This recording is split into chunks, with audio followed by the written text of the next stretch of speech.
Hey, welcome to my podcast. I'm Manina, and you are listening to an episode of Aspire Big, Inspire Bigger podcast.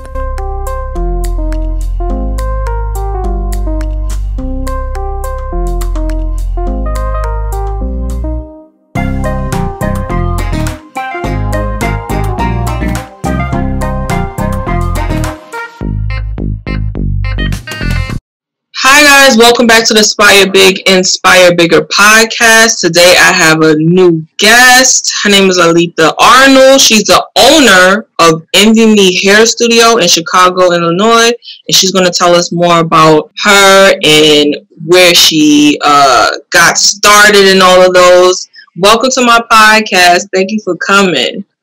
No, thank you for having me. You're so dope. Thank you for asking me. Of course. So, Aspire Big, Inspire Bigger was started just because I was in a place where I needed to be inspired and I needed to really dig deep and understand who I was coming out of young adulthood to womanhood, right? So, and then I thought, maybe I could do a podcast and it would get heard by people and they'll be able to be inspired and things like that. And so that's what I'm doing. That's what I'm venturing out on, doing this podcast. But the channel itself, especially on YouTube, it was really, I started it in 2014 because in 2011 I had a really tough situation in my life. So in 2011 I was pregnant with twins and I went into labor at 5 months and the twins didn't make it. So I really had a lot of turmoil trying to figure out, how did I even get here? Because for one, I could definitely say I'm the girl who could say, like, my dad didn't raise me that way. Like, he was looking at me like, you playing yourself? What? Pregnant? You know, not married, things like that. So I just felt lost and I was like, I didn't grow up like this. I wasn't taught to do this. I didn't even want to do that. I was a kid who was like, I'm not going to have sex until I get married. Like, I really felt that way. So I had to catch myself. I had to realize who I am, who I wanted to be. And when I sat down and tried to figure that out, I was like, maybe I don't know what a woman is. Maybe I have to find that. My mother passed away when I was 12. So, you know, I didn't have that. My father raised me from then on. He remarried when I was an older teenager. So it was tough. So I had a lot of years, and especially the specific time when you're 13, 14, 15, you know, as a girl, when things are changing and happening, I didn't really get that time with my mother anymore. I said to myself, I have to find out what a woman is, what God says a woman is. So I was going through the Bible, and I found the Proverbs 31, woman a noble character, a wife a noble character, and I read and I studied and I just did reverse engineering, and I said, if that's a wife a noble character, here I am. I got to work towards getting towards that. One day I want to be a wife. I have to be a woman of noble character first, you know, before I become the wife of noble character. So that's where Aspire Big, Inspire Bigger came from. So I just wanted to have the best for me and do the best for myself. And I was hopeful that that would inspire others to do the same. And so the first real video I put up that had some substance was the story of my pregnancy loss on YouTube. And to this day, a lot of young women are able to come on and say, I just lost my baby. Thank you for sharing this. I'm having a really hard time. I feel like people don't understand, you know, but this video really helped me. So I know that I'm on the right path in doing those things. So I want to thank you for being a part of this podcast, because this podcast is a part of that channel, which is about inspiring other people who are looking to overcome and do the things that you're doing maybe. And we might give them a little kick, you know? So I'm gonna give them something. That's right. She got kicks. So how did you get started in hair? I was born and raised in the hood. So where I come from, which is Inglewood in Chicago, one of the worst areas in all of Illinois, I was around a lot of hustlers. And I didn't realize that back in the day, like, hustler really meant entrepreneur. The word entrepreneur wasn't being thrown around. No one knew what entrepreneur meant. If they did know, they didn't tell me. And I love seeking information, so I had no idea that, you know, I was actually, you know, around a bunch of entrepreneurs. So, it spilled over into my home. And my mom, you know, instead of, you know, like when you were coming up, you had the furniture with the plastic on there. And you couldn't go in that front room. So instead of us having furniture with plastic in there, we had a pool table.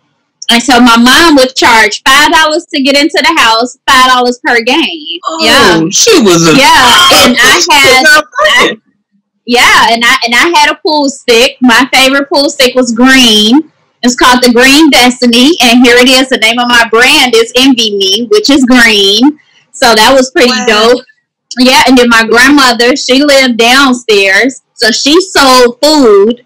And then my auntie lived across the hall, and she sold loose squares. So we were all entrepreneurs, but back then we were just hustling.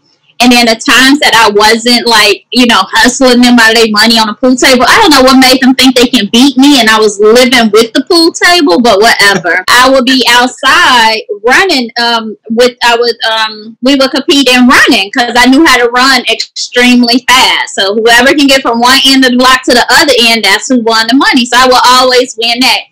Anything that I set my mind to, I'm winning. I am winning. I don't know no other way. So, so the pool table thing just started getting old because I was getting older. But I was also thinking, like, if I can get this money out of them, you know, beating them on the streets, and I'm beating them on the pool table, how else can I get more money from them, right? So now being an entrepreneur, I'm thinking of more and more ways to, you know, to make more money. I'm pivoting, like, okay, I'm tired of playing pool with them, but what else can I get from them?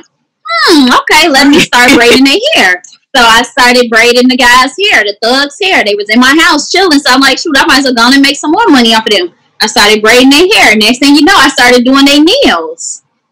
And so when I was in 7th grade, it was 13 girls in the 8th grade that was graduating. I did all of their hair for 8th grade graduation.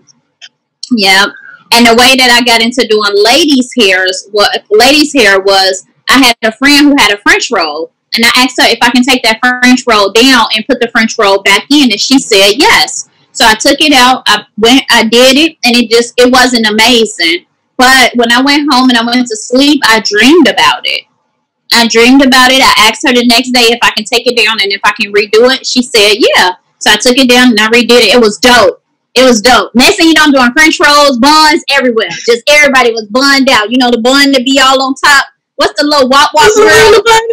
What's the little wop girls running around with the buns and stuff now? That was me back in the day. And next thing you know, I just started, you know, doing everybody's hair, and then guys started getting their hair straightened. So that's how I started getting into silk press. It wasn't called silk press then. It was just called flat iron. So at some point in time, my mom was just like, you know, enough is enough. I'm tired of y'all in my house. Now I'm in 7th grade paying bills, but she want to tell me what she tired of in her house. So what can I do? So I started doing hair in the beauty salon. I've been in a beauty salon since high school. Yeah. Really? Yeah, I've never been to beauty school. I dream of hair. Even now, I still dream of hair. Like, the first thing I notice on someone is their hair, whether it's their eyebrows, whether it's they hair on the top of their head, they lip hair, whatever the hair is at, I notice it. So, I can do something with that. Yeah, I can do something with that. We gonna either wax it or we gonna color it, one of the two. And so I just decided in 2009 to go and get my barber license because I knew I wanted to do more. My dreams were getting bigger and bigger and bigger, and I knew that I couldn't do nothing without a license. I couldn't file my taxes properly. I couldn't pay myself. I couldn't purchase property. I couldn't do any of the things that I'm doing now without having a license. So instead of me going to beauty school, because I felt like beauty school couldn't teach me anything, because I did more hours of hair than probably the teachers that was there, I just went on here to barbering school so that I can pick up an extra license. And that's it. Wow. I actually have somebody who went to I don't know the name of the school, but it's here in New York where I am. But he wanted to just be a barber, but they were like, no, you got to learn how to wash, how to blow dry, how to do everything. But it's the other way around. You would think, you know, oh, they're not going to teach me how to be a barber. They probably wouldn't, you know. They probably would just teach you how to do the wash, the color, all of those things. So that's good thinking. That's smart. Yeah, and no, in barbering school, you had to learn how to shampoo. You got to learn how to blow dry. You learn roller sets. You learn color, and you learn cutting. I didn't care about any of that stuff because, like I said, I had already put in so many hours. I could have just taught them, but I knew that if I would have shown that, they would have made me teach everybody. So I just act like I didn't know. I was there just for the hours. That's it. Run me the hours. Right. So you have your business. So how did you get from working in a shop to owning your own business? That happened because I wasn't ready for a salon when I got my salon. I knew at some point in time I wanted to have a salon, but I wasn't ready when I got my salon. I went from shop to shop to shop, and I was learning so much. I just didn't feel like I was ready. And then I met someone who was doing extremely well for himself, and he asked me, why am I steady paying someone else and you could have your own business? So now my mind is like going like, okay. And he was just steady feeding me more and more information. So I'm thinking God probably just brought him into my life to help me get to the next level because I hadn't known anyone like him. So we started looking around for salons, and I couldn't find a space. One of the spaces that we went to look at, the lady, she passed, and her son was running the salon, the shop. And I asked him if I can purchase the shop from him because I like the location. He told me no. So I was like, okay, forget it. I'm done with it because I'm not a big fan of no. But I was just like, forget it. I'll just wait until I have enough money saved to where I can get my own space and I don't have to hear no. I'll just buy the building. So fast forward to a year later, my best friend who owns a barbershop in the salon where I'm at now, he said, hey, I just got this salon. I need you to come help me manage it. So I was like, cool, that'll give me more experience. So I went in to help him manage the place. The women that was in there, they said, why are you here? We don't need no young light-skinned girl coming in here telling us nothing. We probably do hair better than you do hair. We've been doing hair longer than you've been doing hair. And I told Tim, I said, you need to fire everybody. And so he wouldn't fire them, and they ran over him. And then at some point in time, he was like, you know what? I don't want it. He said, La, do you want the salon? I said, yes, I do. So I took over the salon. I fired everybody, and I told them they had a week to leave. But guess what salon it is?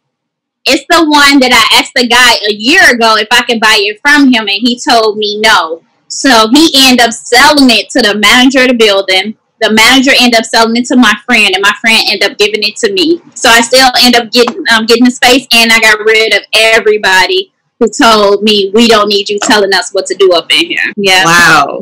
That's a whole other kind of light-skinned girl story that I can, girl. But that's crazy how that turned out. That's like, it's all about the destiny. It's all meant to happen when it's supposed to happen. It's good that you had enough wherewithal to say, all right, I don't like that answer. It's fine. Yeah. I have patience. Yeah. When it's mine, it'll be mine. It's fine. And it was yours. It just, you know, that reminds me of, like, I always reference the Bible. So that reminds me of the story of, like, David. Like, when David was young, he was a shepherd. And there was a prophet who came and was like, God said the next king is here. And he saw all the brothers that David had, and he was like, nope. He was like, you don't have any more sons? Because God said he's here. He's your son. And he was like, oh, my son David. He's out in the field somewhere. Let me try to go get him. So David came and he got anointed, but it still took him years before he became king. Even before he became king, he worked inside of the kingdom for another king playing his instrument. I think it was a harp, I think.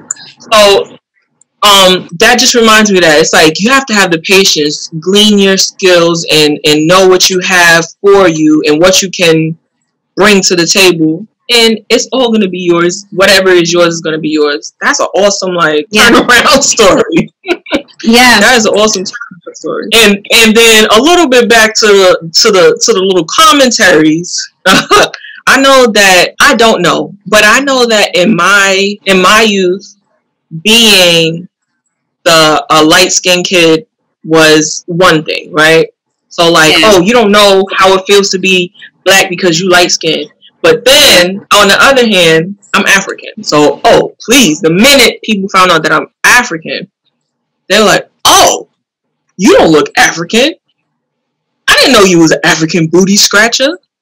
Oh, it was like, like, what? People are crazy. The thought process and thinking. But the crazy thing is that thought process is part of a ignorance that people have in general, and it showed in how they worked, obviously, and how they conducted their own business and their own selves. And it wasn't just about the skin. It wasn't just about your age. It was what they thought about themselves. And sometimes you want what you want, how you want it, but you don't know how to handle it. You don't know how to govern it. Yeah.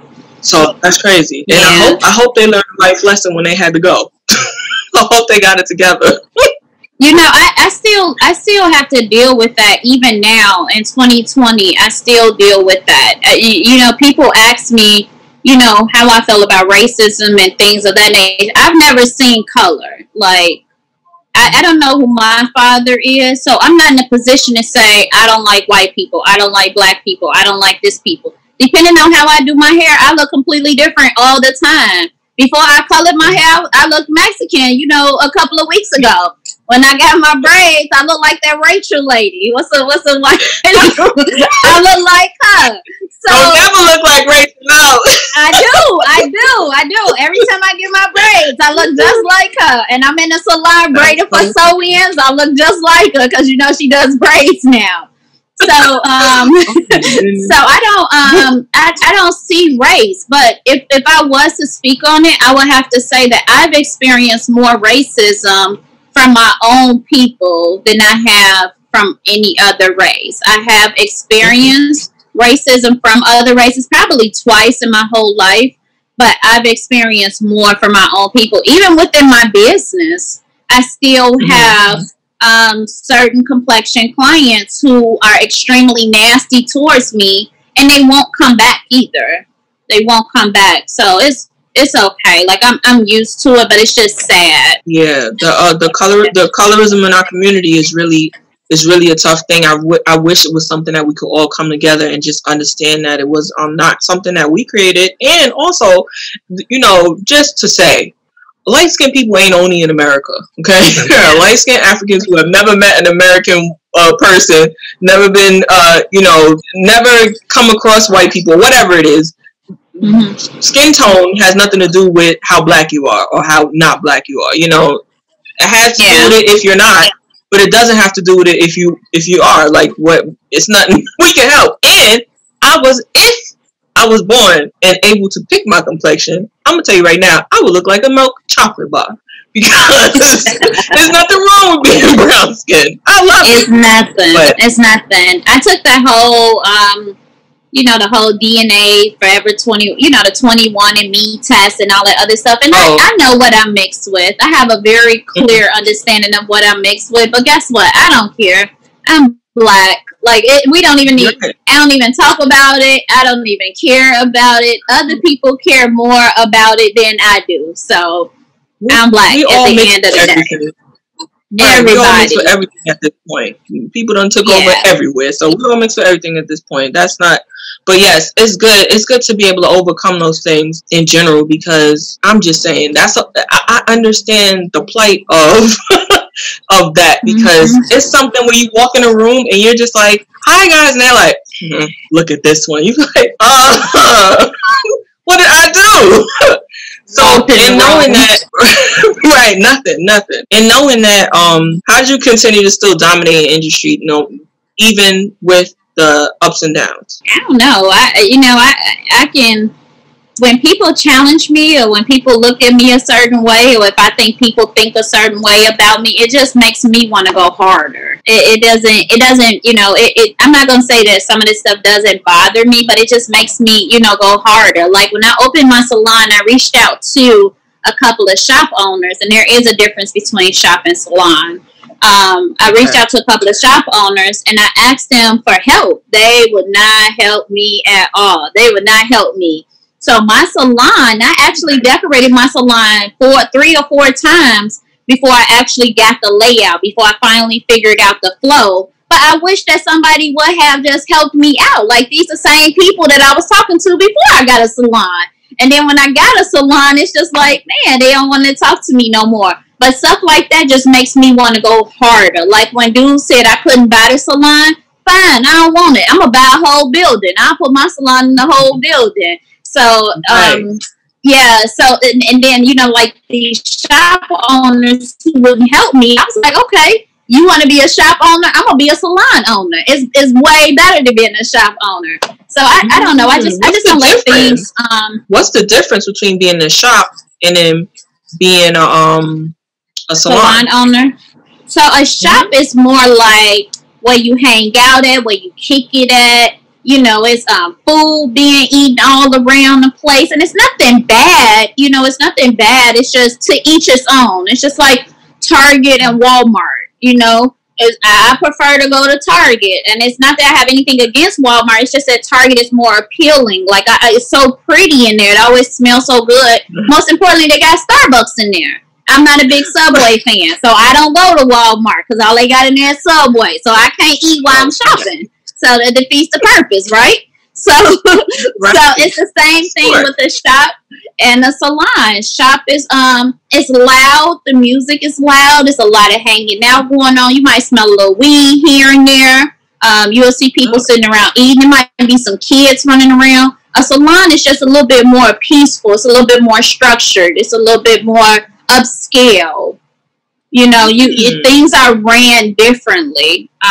Everything goes through the salon, whereas with the shop, people pay weekly. It's booth rental. It's a whole bunch of people who got their own businesses and they running it inside of your business. And the only thing you can do is just collect booth rent at the end of the week. Whereas a salon, you work under that business. Like everyone works under EnvyMe. Everyone promotes EnvyMe. Everybody wears EnvyMe and EnvyMe pays them. But it's still a lot of work though because I control the culture of the salon and I have to put all of the systems in place and things of that nature. So it's more work, but the payoff is amazing. It's no cap to it. I decide how much money I want to bring into the business, and I keep doing it over and over again. Whereas with the shop, you charge people booth rent, and that's it. You go up on that booth rent if you want to, and they're gonna leave. Got it. So the front end basically is on you when it comes to on the money side on the salon because it's all yours. It's your business alone.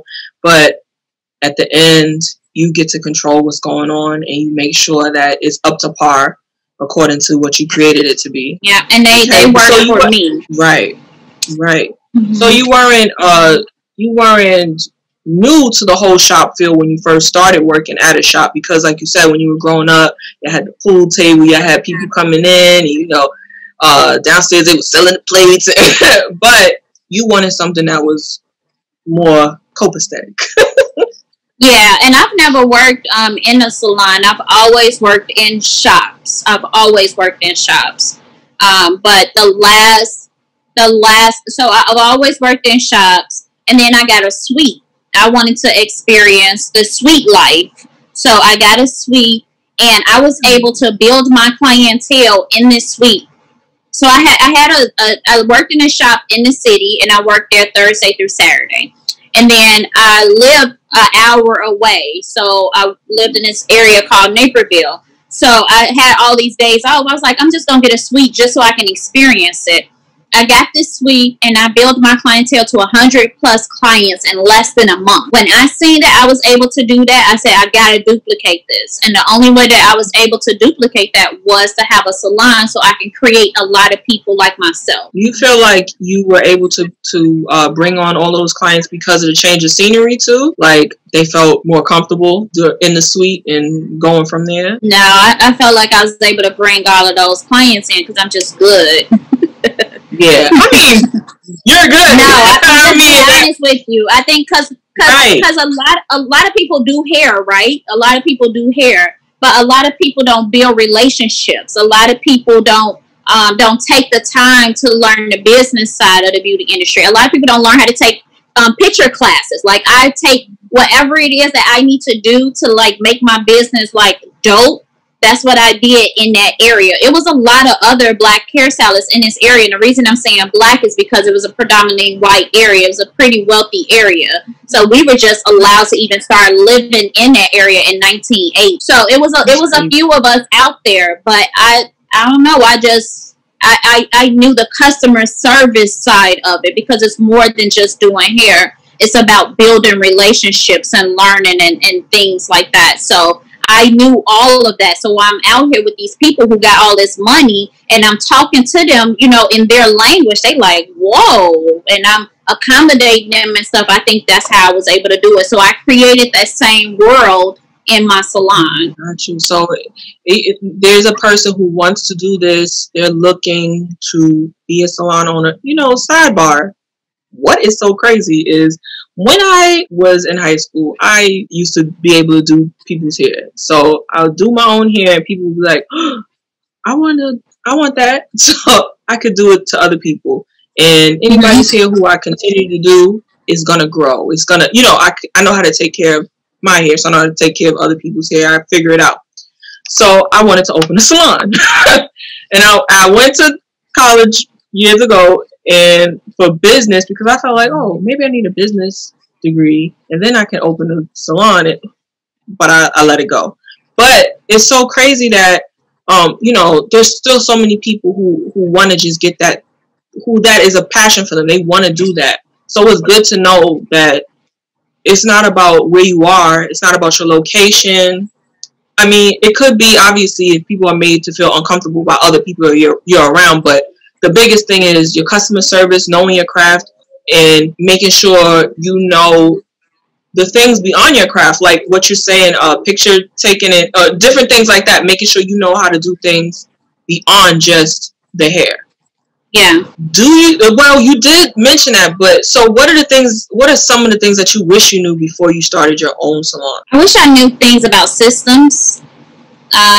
Sometimes things don't click for me.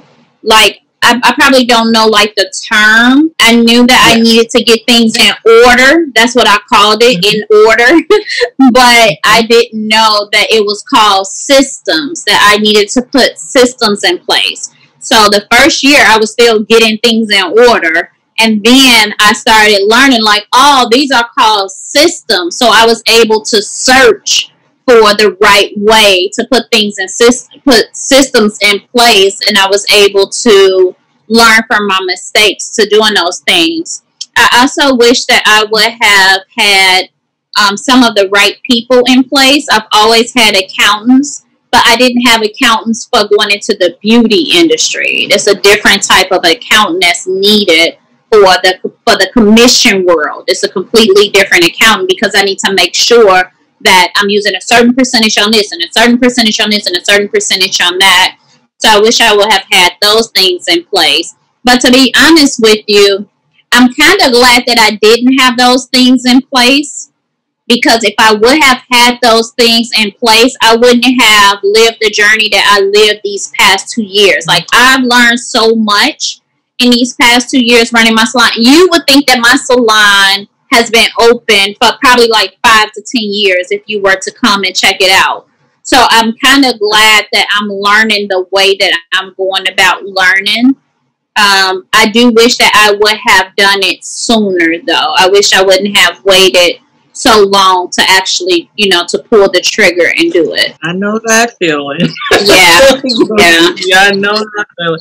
But you know what? That must mean that maybe we process similarly, because what I don't know, and I know that I need to, do something different than this, but I don't know what it's called. So I fumble and try, and that's the space where I was with my business. That's why doing the morning meetup is really helpful to me. And even in the beginning, it was like information overload, because I was like, I don't even know what this stuff is. Like, I have to research so much stuff at first.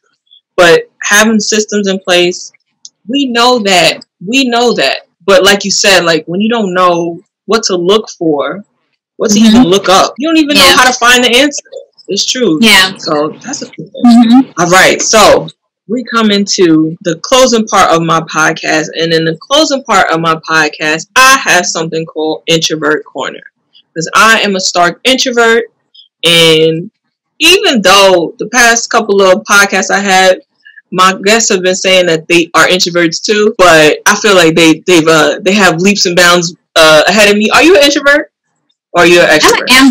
I'm an ambivert. You are what you need to be when you need to be, right? Yeah. Okay. Yeah. I can shut it down. Yeah. So then that's good. So that means that you did some things that I probably never will go ahead and do, and I'm going to be okay with that. And so the questions I ask you are going to give me an experience through you, just to, live in the moment in a different way of thinking for a minute or two. Okay. So I have three random questions and just introspective questions. So number one, if you dropped everything and went on a road trip, where would you go? I'll go to Atlanta. I always go to Atlanta. I just do the same stuff over and over again. I would go to Atlanta because I know it. I know the people are going to be nice. I know it's going to be clean. I know the food going to be good. I don't know. I love Atlanta. I would go to Atlanta. Well, when you go to Atlanta, take me with you, because I would do that. I would do that. I thought you would say bungee jump, or go somewhere to bungee jump. I'm not doing that, but no, I'm not gonna risk my life. Right. Okay. Okay. If I could go anywhere on a road trip, where would I go? I don't know. A road trip, that's a whole different kind of. I think actually, I would take a road trip to California, from New York to California. I would do it. Nice. Nice. I think that would be, or close to, maybe, Arizona, and then something, Okay. So number two, if a movie was made about your life, what celebrity would play you? Mariah Carey. Without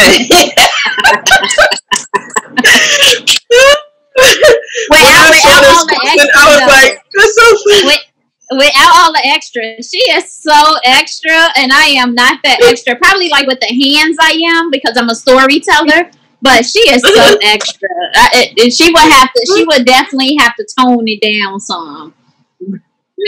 She is a diva for sure. Yes. That's so funny. Yes. I don't know. I have no idea what celebrity would play me. When I'm trying to think of it, I can't even think of one. Like, play me? I don't even know actresses or anybody. Who would play me? I don't know. I would have to skip that one.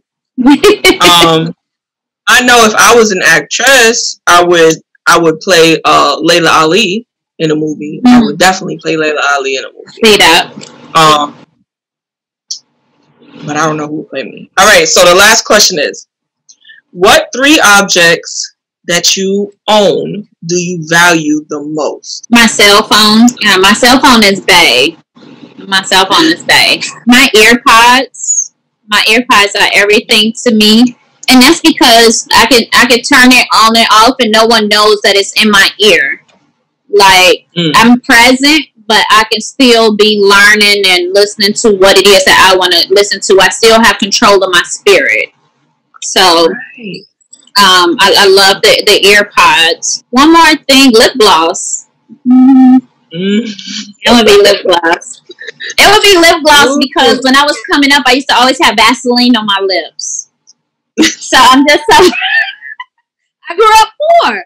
So, my lips had to be, sparkling. Or, back in the day, they used to use, back in the day, like 3 years ago, because I'm young. Oh. So back in the day, like 3 years ago, they used to use Vaseline to put on their face when they was fighting. So, sometimes if I knew that the girls was coming after me for this whole light skin crap, I knew that I had to put some extra Vaseline on my lips and my whole face. So I would have to say my lip gloss, because I'm just used to, just my lip gloss. I would have to say that those are, my three things. Yeah. I'm not gonna lie about it. My dad was like I said, my dad is from Africa, and he wasn't having that.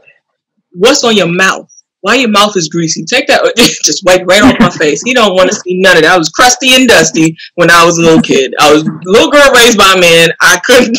I had to grow up first and then get cute. So, oh my gosh. The 3 objects that I own and I value the most. Oh, that shouldn't be this hard. Okay. I value the most 3 objects. You're gonna have to take inventory, ma'am. That's hard, cause I'm trying to say things, and then I'm like, no, that's not an object. That's not an object. You keep like, grabbing your glasses. I was thinking your glasses, are those valuable?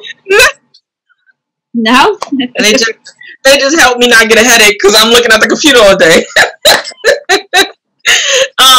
I guess I could say my computer. You know what's so crazy? I'm not a big object person, so maybe that's the hard thing. So my computer, my makeup collection, I guess that's objects, and whatever self-care collection I have, like face stuff and body stuff. Like, I love taking care of myself because, like I said, my dad made me feel like I was trying to be grown, so shaving my legs at 17, 18. He was like, what?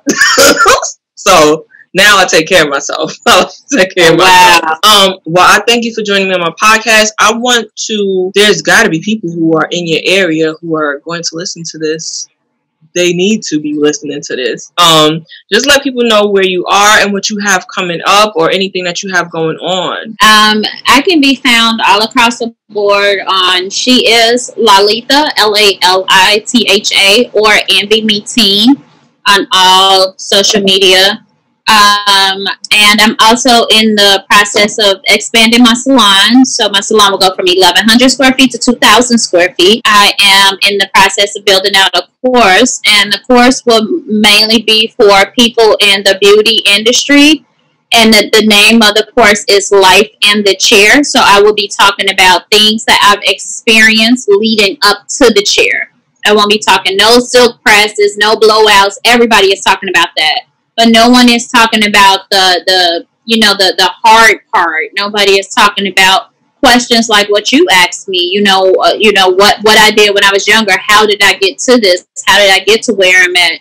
I'll be talking about finances and things of that nature. Just stuff that I went through. Stuff I wish people would have helped me with before I got to this point. So that's the stuff that I would be talking about. Raising kids in the industry is not easy at all. Our priorities be all mixed up.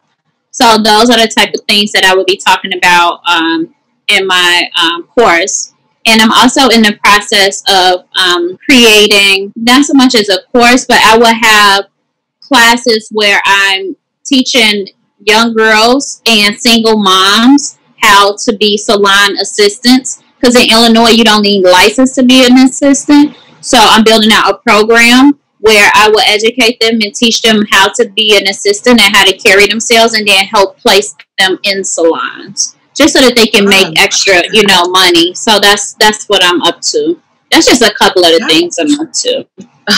She got a lot of things going on. She's booked and busy, y'all. I'm a Capricorn, so I'm forever I'm like, yeah, let's do this. So that's just... Y'all are hard working. My dad is a Capricorn. Yeah.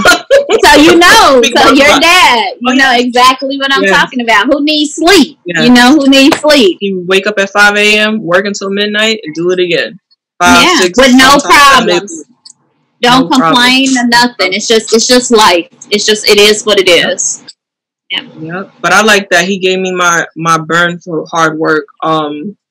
I definitely need systems in place first, but for me, my burn for hard work, there is nobody who is gonna outwork me. Once I know what I'm doing, once I know what the task is, that's it. I'm gonna burn through. So this is awesome. We're gonna talk more after this podcast for sure. But thank you so much. You're more than welcome. Really sharing your story. People who hear this are going to appreciate it as well. And I'll make sure I link everything that has to do with you in my info boxes wherever the podcast is played. So that'd be iTunes, YouTube, everywhere. So somebody gonna hear it. I'm gonna have you on my podcast next. I probably didn't mention I have a podcast, so I'm gonna have you on my podcast next. Yes, I want to be on the podcast. Yes, that is awesome. Thank you so much. You're more than welcome. All right, y'all.